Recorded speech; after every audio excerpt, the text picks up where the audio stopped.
Students, आज हम exercise 3.1 trigonometric functions के बारे में स्टडी करेंगे। ट्रिगोनोमेट्रिक फंक्शंस में हम ट्राइंगल्स के एंगल और साइड्स के बारे में स्टडी करेंगे। यूँ कह सकते हो, ट्रिगोनोमेट्रिक वह साइंस है जिसके अंदर किसी ट्राइंगल के साइड और एंगल्स के बारे में स्टडी की जाती है, उसको अपन ट्रिगोनोमेट्रिक बोलते हैं। तो यहाँ सबसे पहले बात करते हैं एंगल की।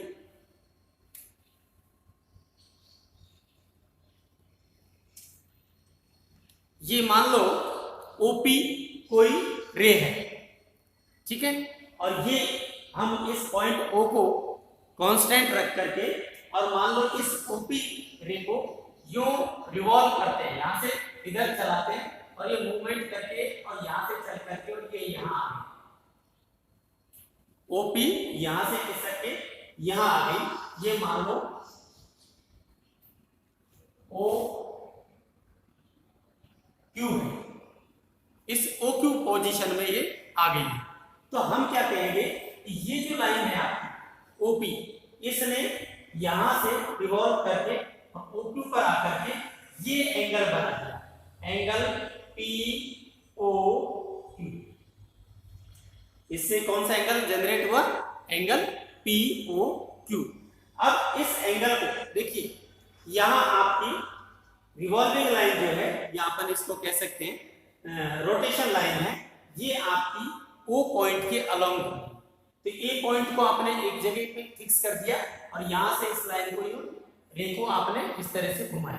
तो ये इस तरह से आपकी ये लाइन चल करके और ये रोटेशन इसके चारों तरफ घूमती रहती है। तो इस तरह से जो एंगल जनरेट होता है उसको अपन एंगल बोलते हैं। अब ये एंगल दो तरह के होते हैं कि अगर ये रिवॉल्विंग लाइन आपकी क्लॉकवाइज जा रही है, इस दिशा में, ये है क्लॉकवाइज, एंटी क्लॉकवाइज, सॉरी, ये अगर एंटी क्लॉकवाइज है, एंटी क्लॉकवाइज, अगर एंटी क्लॉकवाइज है तो इस कंडीशन में ये पॉजिटिव एंगल बनेगा। ये एंगल क्या बनेगा आपका? Positive angle. और यदि ये जैसे ओपी लाइन है आपकी और ये क्लॉकवाइज घूम करके मान लो ये यहां आ जाती है ओपी डैश, ठीक है, इस डायरेक्शन में आ रही, किस डायरेक्शन में? क्लॉकवाइज। तो ये एंगल जो बनेगा वो नेगेटिव एंगल होगा। अगर आपकी रोटेशन लाइन क्लॉकवाइज घूमती है तो ये नेगेटिव एंगल, और अगर ये एंटी क्लॉकवाइज घूमती है तो इसको अपन बोलते हैं पॉजिटिव एंगल। दूसरी बात, ये रिवॉल्विंग लाइन या रोटेशन लाइन जो है, ये अगर जैसे आपका यहां से चल करके ये लाइन और पूरा एक नाइट यहां आगे वापस, ठीक है, तो इसको एक पूरा का पूरा चक्कर लगा लिया इसने, तो ये कितने डिग्री का एंगल घूम जाएगी? 360 डिग्री। और इसको अपन 4 इक्वल पार्ट्स में बांटते हैं। तो अपन ये देखिए, ये क्या बन गया आपके? क्या बने? ये क्वाड्रेंट। तो आपकी ये जो रोटेशन लाइन है अगर एक क्वाड्रेंट के बराबर एंगल बना देती है तो इसको अपन बोलते हैं राइट एंगल। क्या बोलते हैं? Right angle. कब बोलेंगे?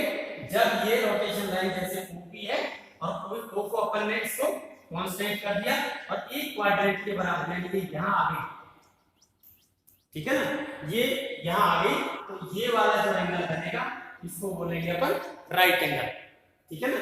अपन जनरली बोलते थे 90 डिग्री का जब एंगल बना देती है, या यूं कह देंगे कि ये रोटेशन लाइन 90 डिग्री घूम जाती है तो इसको अपन बोलते हैं राइट एंगल,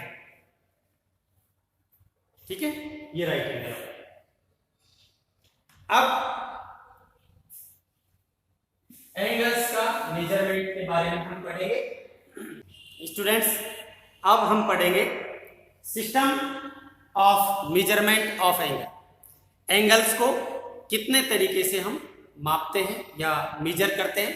तो देखिए सब यहाँ आपके पास 3 सिस्टम है एंगल्स को मेजर करने का। फर्स्ट सिस्टम है जिसको अपन इंग्लिश सिस्टम बोलते हैं, ठीक है ना, या ब्रिटिश सिस्टम भी बोलते हैं इसे, ठीक है, इसको ब्रिटिश सिस्टम भी लिखते हैं।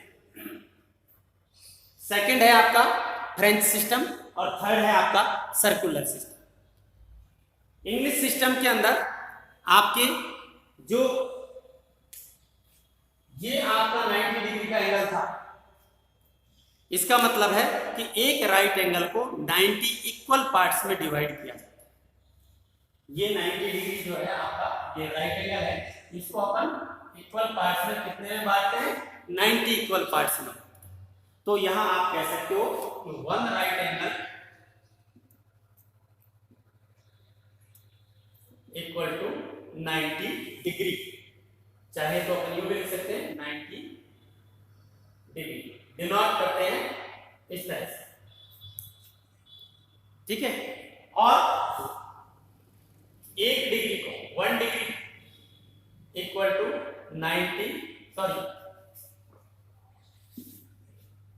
60 मिनट,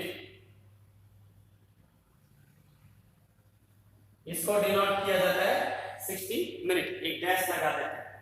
इसी तरह से 1 minute equal to 60 second, 60 second. Right angle को ब्रिटिश सिस्टम के अंदर या इंग्लिश सिस्टम के अंदर 90 इक्वल पार्ट्स में डिवाइड किया जाता है और उन प्रत्येक पार्ट को क्या बोलते हैं, डिग्री, ठीक है। तो one right angle equal to 90 degree, 1 degree equal to 60 minute and 1 minute equal to 60 second. इसी तरह नेक्स्ट है आपका फ्रेंच सिस्टम। फ्रेंच सिस्टम में क्या होता है कि आपका एक राइट एंगल जो है उसको 100 पार्ट्स में डिवाइड किया जाता है, 100 इक्वल पार्ट्स, और इनको बोलते हैं ग्रेड, यानी वन राइट एंगल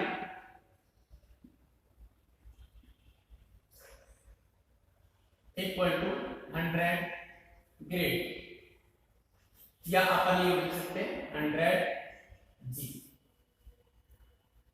ठीक है। और 1 grade equal to 1 grade equal to 100 minute, 100 minute, 1 minute equal to 100 second या 100 सेकेंड। डबल डैश किसका सिंबल है, सेकेंड का। तो इस तरह से हम इसको जो आपका फ्रेंच सिस्टम है उसमें 100 इक्वल पार्ट्स में डिवाइड करते हैं। सॉरी, ये ग्रेड को आप थोड़ा सा ऊपर लिखते हैं यहाँ जी, और यहां भी इसको थोड़ा सा ऊपर लिखते हैं 100, 1 ग्रेड इक्वल टू 100। नेक्स्ट है आपका थर्ड पार्ट है आपका सर्कुलर सिस्टम। सर्कुलर सिस्टम क्या कहता है कि अगर ध्यान दीजिएगा, सिस्टम ऑफ मेजरमेंट हमने 3 पार्ट्स में डिवाइड किए।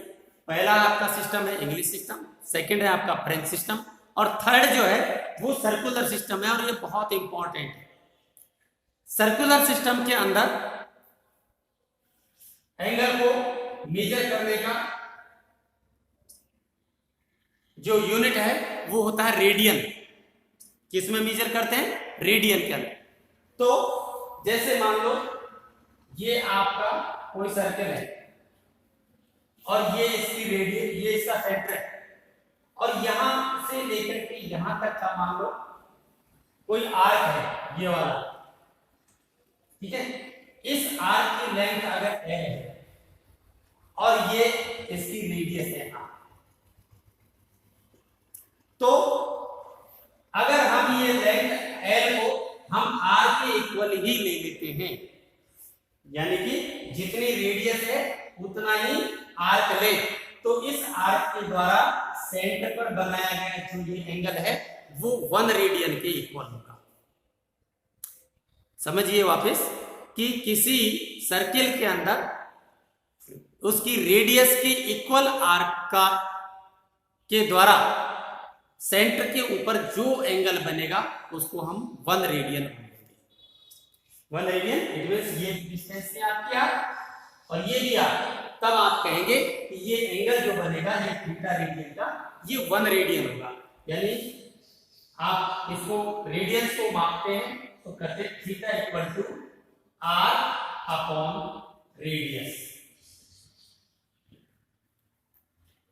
ठीक है, आर क्या है आपका? रेडियन, नंबर ऑफ रेडियन, ये थीटा है तो आर को आप रेडियस से डिवाइड कर दीजिए, नंबर ऑफ रेडियंस आ जाएगा। हम चाहें तो इसकी डेफिनेशन लिख सकते हैं। ठीक है, an angle subtended at the centre of a circle by an arc of the length to the of the length equal to the radius of the circle is called 1 radian। ठीक है ना, 1 radian क्या है? किसी circle की radius के equal. यहां बताएं, जैसे ये सर्कल है आपका और ये सेंटर है और ये इसकी रेडियस है r, और रेडियस के इक्वल ही हम यहां तक का r ले लेते हैं यहां, तो इस रेडियस के इक्वल r के द्वारा सेंटर पर बनाया गया ये जो एंगल होगा थीटा, ये 1 रेडियन के इक्वल होगा। यानी थीटा इक्वल टू क्या हो जाएगा आपका? देखिए फॉर्मूला क्या बन गया आपका? Theta radian equal to arc upon radian radius. यानी अगर ये आपका आर्क है आपका आर्क और रेडियस भी आपकी आर, तो आर से आर कैसे 1 आ गया। ठीक है ना, तो ये आपकी डेफिनेशन होगी 1 रेडियन की। अब हम देखेंगे relation between degree and radian. Degree और रेडियन में क्या रिलेशन है? देखिए 360 डिग्री इक्वल टू होता है 2 पाई रेडियन, या अपन यूं भी लिख सकते हैं 360 degree equal to 2 pi. Radian का सिंबल होता है सी, सी का मतलब होता है रेडियन। ठीक है, जैसे डिग्री में अपन यहाँ डिग्री को अपन जैसे 90 डिग्री होता है तो डिग्री के लिए जीरो, छोटा सा जीरो लगा देते हैं, तो यहाँ डिग्री का सिंबल, रेडियन का सिंबल है वो है सी। तो 360 degree equal to 2 pi radian, इसका मतलब हुआ कि 1 radian sorry 1 degree equal to 2 pi upon 360 radian. 360 से इसको डिवाइड करेंगे पूरे को, इसका मतलब हुआ 280, ये हो गया। इसका मतलब हुआ 1 degree equal to pi upon 180 radian.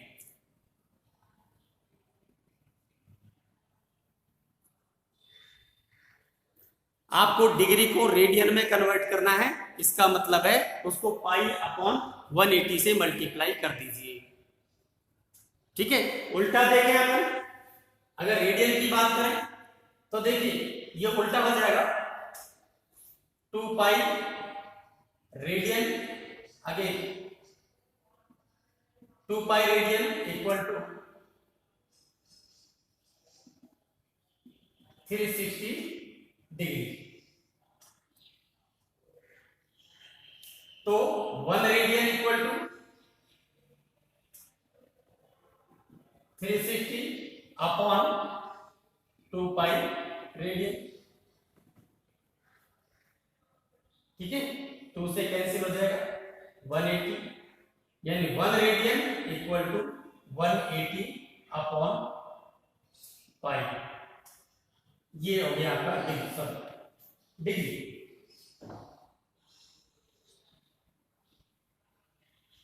तो हो गया आपका डिग्री। इस तरह से आप, अब देखिए आपसे कहा जाए कि 30 डिग्री, एक एग्जांपल लें, 30 डिग्री इसको रेडियन में कन्वर्ट करें, 30 डिग्री को रेडियन में कन्वर्ट करें। हम लिखेंगे since 1 degree equal to pi upon 180 radian. 1 degree equal to pi upon 180 radian. ठीक है, so 30 degree equal to pi upon 180 into 30, cancel हो गया, 0 से 0, 3 6 जा pi upon 6 radian. 30 degree 30 degree क्या हो गया आपका पाई अपॉन 6 रेडियन। ठीक है, इस तरह से आप चेंज इसको कर सकते हैं, कन्वर्ट कर सकते हैं। इसी तरह रेडियन का फॉर्मूला 1 रेडियन, इसका उल्टा हो जाएगा 180 अपॉन पाई डिग्री। तो जो भी रेडियन हो उसको 180 अपॉन पाई से मल्टीप्लाई कर दीजिए, वो आपका रेडियन में कन्वर्ट हो जाएगा। अब देखिए रिलेशन बिटवीन 3 सिस्टम्स।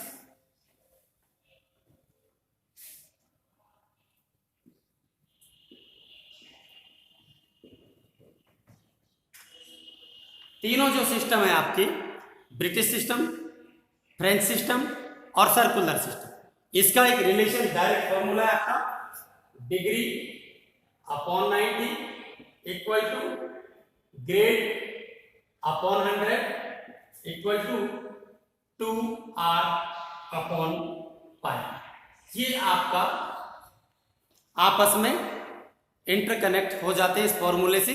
जैसे आपको डिग्री दे रखी है, आपको ग्रेड में कन्वर्ट करना है, ये ले लेंगे।